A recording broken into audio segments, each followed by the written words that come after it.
We're here from Bringing Up Book Lovers. Today, homeschooling veteran and author Phyllis Wheeler and homeschooling mom Sarah Boble are here to prepare you for your next trip to the library. Today we're brought to you by excellenceinliterature.com, which is the home of Janice Campbell's classic literature and writing curriculum for grades 8 through 12, because reading great books can change your life. Today we're talking about Hunger Winter by Rob Currie. The last time we did a video, we actually did a World War II book about kids who were living in England and had to be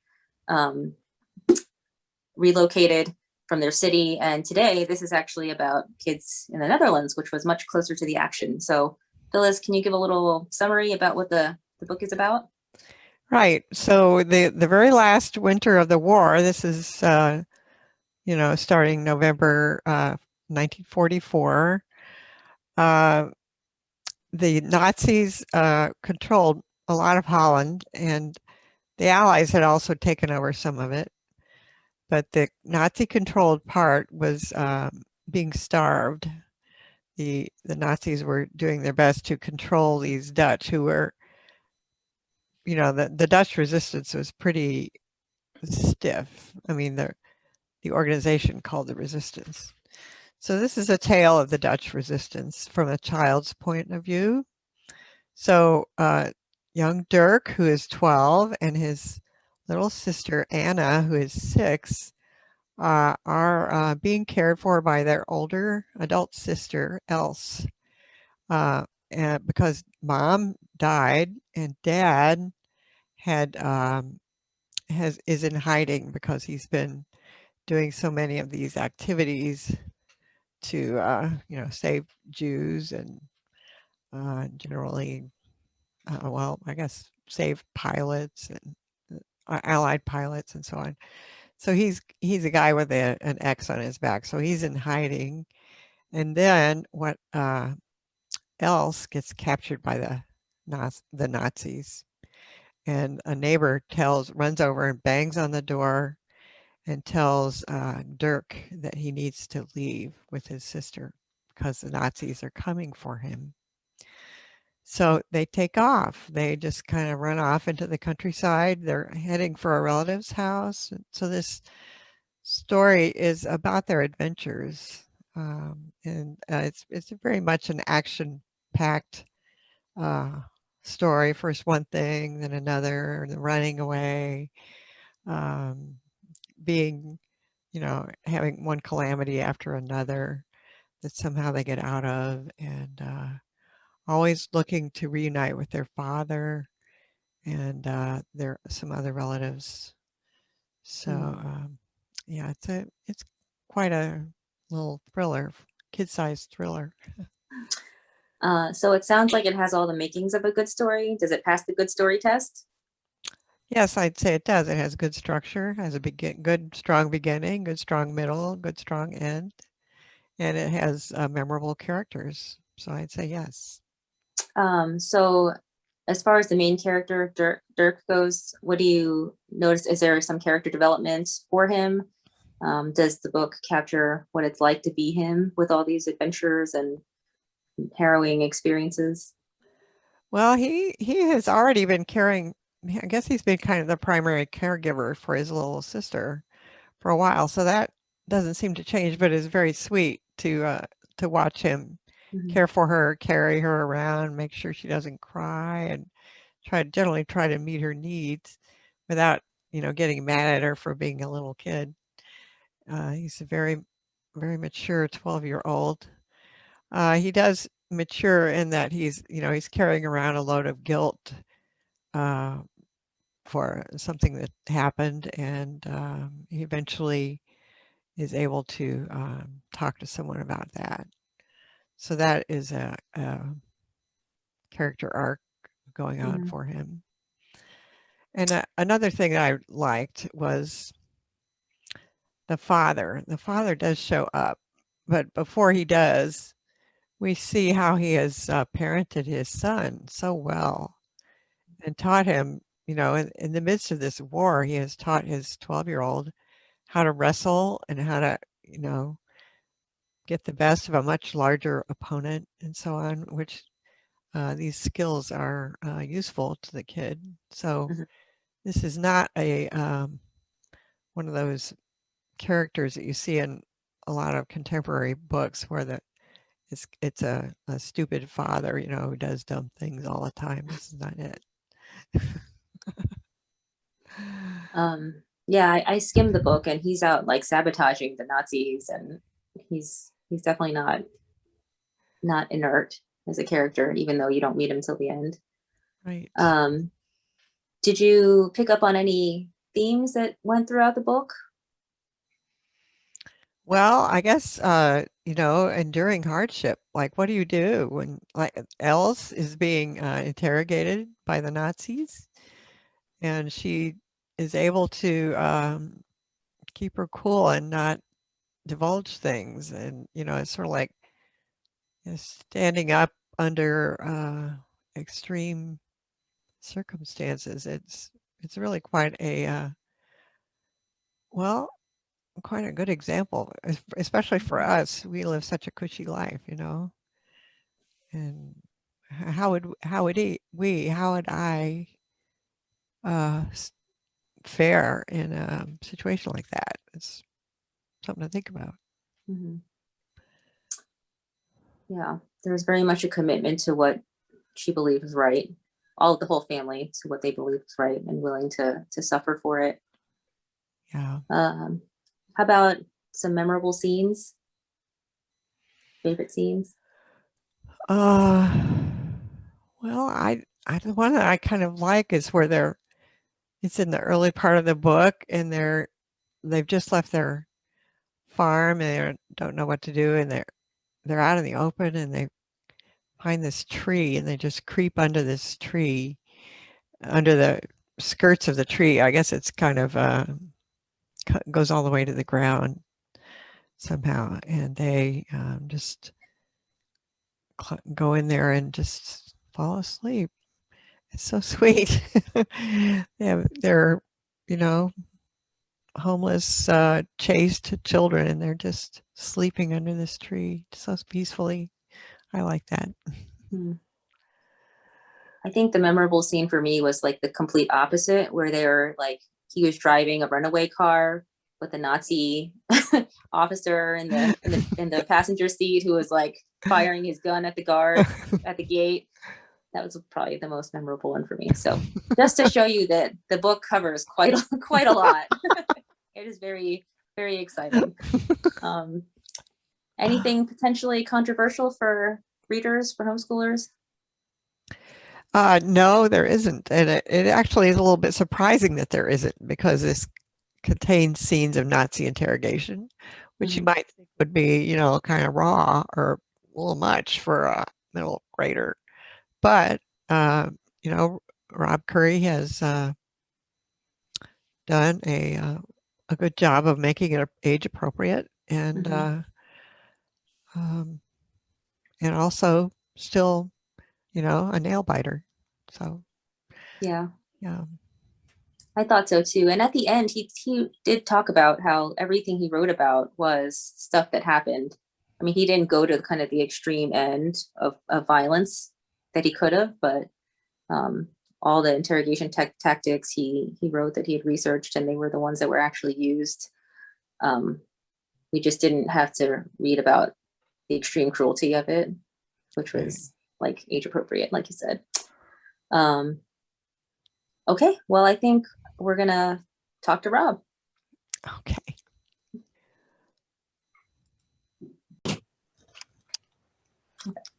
So we are here with Rob Currie, the author of Hunger Winter. We're going to ask him some questions about the book and about writing a historical fiction book as well. So Phyllis is going to take the question. By the way, just in the interest of full disclosure, Phyllis and Rob are friends and have known each other for a very long time. But I have just met Rob, and I read the book and I really enjoyed it. It was definitely a page turner. So I'm going to have my daughter read it as well. She's going to really enjoy it as well. So Phyllis, fire away. Okay, Rob, tell me, can you tell us the story of how you came to write this book? So yes, I love to tell a story because there's so many people involved and so much credit to go around. It started out years ago when my younger son was in 7th grade. And he came home from school in study hall, banged down a page and a half story just for fun. Like, hey, Dad, look at this. It was set in the Netherlands during World War II. The Netherlands, because my wife's heritage is Dutch. She's American born Dutch. And I thought, oh, that's cool. By that point, I'd written 2 books. I said, hey, let's write a book together, not to publish, but you do a chapter, I'll do a chapter. We'll go back and forth. We'll take it to the local copy center. We'll just have fun with it. Oh yeah, Dad, that would be great. How about it? I'll do the first chapter, and then you'd be, oh sure, Dad, go ahead. So a month later, when I finished the first chapter, I said, okay, it's your turn. And he was more interested in being a teenager, strangely enough, than writing a book. And by that time, I was hooked on the story. So then I decided to go ahead and finish it, still not to be published, just a father-son thing.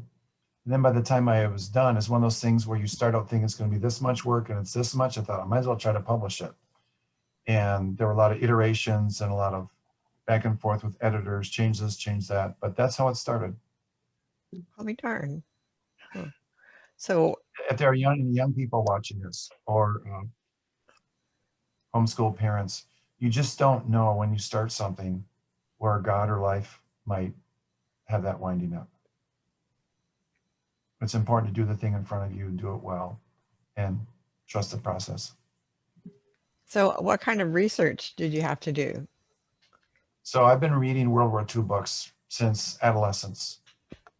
So that means I've been reading World War II books for about 50 years. So I was preparing for this book long before I ever decided to write it. Fortunately, there's some information available on the internet. I read a lot of books. We went to the Netherlands. We toured sites. I interviewed survivors of the war. So that period of time, the Dutch call the hunger winter, the last winter of the war when the Nazis cut off food and fuel. So the only people who are still alive were children at the time, but I interviewed some of them. One guy tells a story, a nerve-wracking story. His father had been arrested by the Nazis and they were going to execute him because they were hiding an Allied pilot. The boy's father and the father's friends said, why should we tell them what the pilot is? They're going to kill us either way. We might as well protect the pilot. The local minister got involved and said, hold on, wait, nobody do anything. Let me talk to the pilot. Somehow he knew it. Talked to the pilot, and his pilot said, no, I will surrender. I don't want you to die. So the pilot turned himself in, and the boy's father and the other gentleman were let go. But there was several hours of very frantic suspense, wondering if they were going to lose a couple of loved ones. So I suppose the pilot was killed then, or do you know? He went to a prisoner of war camp. Okay, so he probably survived the war then. Probably, yeah. From my reading, the prisoner of war camps are very different than concentration camps, especially on the Germans.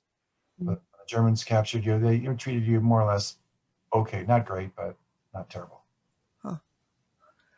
So what did you learn that surprised you the most? There were a lot of little details. I didn't start out to write about the hunger winter. I just started researching and discovered it in the process. So I didn't know that 20,000 civilians starved or froze to death. Maybe what surprised me the most was that 20,000 Dutch civilians volunteered to fight in the German army. This country takes over your country and you volunteer to fight for them. That was because they were so afraid of the communists. So they went off to the Eastern Front to fight the communists. That's probably the number one thing that surprised me. That is really, yeah, I didn't know that. Whew. So you are a professor of psychology at Judson University in Chicago area. Yes. And so how does the psychology thing play into your becoming an author? Of course, you've been an author for a little while, right? Yes. So as far as this book, I'm not sure if there is a connection. There's not an obvious one. In terms of the other books, the second book I wrote was for parents of preschoolers. It's called Preschool Wisdom. There's an obvious psychology connection. It's like me telling parents of preschoolers from the perspective of a 4-year-old girl. It's a creative nonfiction, so it reads like a story. And the first book was very different. So I've been all over the place in terms of books. I either can't make up my mind or I'm a Renaissance man. I don't know which. Probably the former. But I guess having studied psychology is probably pretty helpful to an author. Yeah, in some ways, I'm not aware of a conscious connection with this current story. It must show up in some ways. I mean, given the amount of time went to school for, I've been teaching, but like, yeah, I can't think of any obvious connections. Hmm. One of my motives for writing the book, once I decided to go for publication, was boys are not reading. It's like a near crisis in our country. It's like 65% of college students are women. God bless women. They're awesome, right? But not enough guys are going to college. There's a crisis of reading in boys. In the United Kingdom, the government called a task force to say, we've got a problem. We've got to do something about this. To my knowledge, no such thing has happened in this country. We need more books for girls. We need better books for girls. We encourage them to do science and math and all of it. Absolute exclamation point. But we also need books for boys. And I've been told, if you want to write a best-selling book, the main character has to be a girl. Mm. But what do we do? Do we leave the boys behind? Now, one of the surprises to me, I wrote the book with boys in mind, unapologetically. I've been surprised that there's not been a split. As far as I can tell, girls are enjoying the book as much as boys. I think, I'm not going to say my book is good because that would be egotistical. But when other people write good books, it's not only the target market that enjoys it, but other people do too. Mhm. Right. Yeah, I thought this was a boys' book too. So far, it's been the oldest two readers that I know of, a 93-year-old woman and a 94-year-old woman. They both give it a thumbs up. But if there's somebody listening that's older than 95 and you read it, let me know. You'll take the lead. so can you name someone famous that lived through the Hunger Winter? Well, yes, probably the most famous would be the Ten Boom family, Corrie ten Boom. I absolutely love her book, The Hiding Place. Wonderful. The movie's really good too, and the sequel is really good too. In fact, I got an endorsement from the Corrie ten Boom Foundation. I was very glad to get that.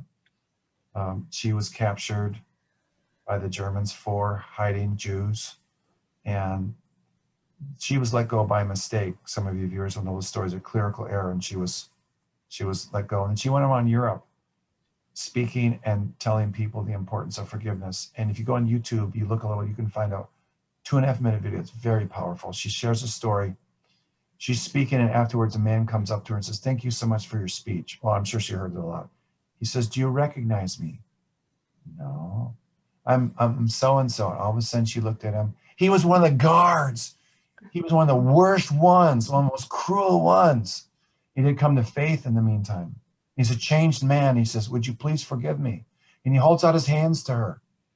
She's just been telling the audience about the importance of forgiveness. And she's frozen. She can't do it. And she struggles and she says a prayer. And then finally, she was able to reach out and say, I forgive you. But very, very powerful, very raw, very real. Wonderful book. You look at the Amazon ranking of their book, The Hiding Place. I haven't checked recently. It's usually in the $2,000 to $5,000, $2 to 5,000 range. If you're not an author, that might mean much. 16 million books on Amazon. So that book would be in the top 1/10 of 1% sales, like all the time. All the time, it's that good. So read that right after you read my book. Okay. So, so why do you think World War II still holds the interest of so many people? I think it fascinates a lot of people because it's one of the few times in our lives where we have a clear line of good and evil. Good guys and bad guys, and we love to be the good guys. There were bad things that the Allies did too. Racial segregation in the army, prejudice in World War II, and more. And not all the Germans were evil. Some of them just were patriots following orders. I don't mean the people that killed the Jews, but on the people that were, in the rank and file in the army. Some did it out of threat. They were threatened. Many didn't know about the concentration camps. But we love World War II because there's something deep in the human psyche. Okay, here's a psychology. A longing for justice. I tell a lot of jokes. I get the biggest laughs when a jerk gets the rug pulled out from under him because we want justice, even in our humor. We want it in our entertainment. We want to see justice done. I would say it's stamped deep in our souls by God, whether we acknowledge him or not, but other people explain it differently. There's a deep desire for justice, right and wrong, and the good guys won on this one. And so I think that's what's really satisfying about it for a lot of people. And you look at the movies, my goodness, the World War II movies don't stop coming out. They just keep coming and coming and coming. Way more World War II movies than World War I. And video games, violent video games that I'm not a fan of, lots of them about World War II. It just captures our imagination. So are you working on another book, World War II? Yes, I'm working on a sequel. So Hunger Winter takes place between December 44, or November, December 1944. And the sequel is going to take place in January, February. The next year, there's some very powerful and dramatic things that happen. I'm still researching. It's going to center around the rescue of Jewish children that were in child care centers and clever ways of sneaking them out. Something that won't be in my book, so I can tell you this. So there's a Nazi headquarters on one side of the tracks. Here's a train, and here's a child care center. So some of the resistance workers would alter the records so there'd be no recording of a child ever having been there. Stick the child in a laundry basket on the front of a bicycle in a basket and pedal away right under the Nazi noses. So all sorts of wonderful harrowing rescue stories like that. I hope to have some of those kinds of things in my book, but I'm doing the background research for that right now. Cool. Historical fiction books are like a twofer for homeschoolers because it encourages a love for reading and the reader learns so much from them. So I think they're a double benefit for anyone who wants to read. Did you have any other questions there, Sarah? I was just curious about the discussion questions that are at the end of the book. Yes. Did you come up with them in conjunction with a teacher, or did you mostly make them up, or how did you I made decide what to pack? I have given, I do in-school presentations, and I have a friend who teaches middle school.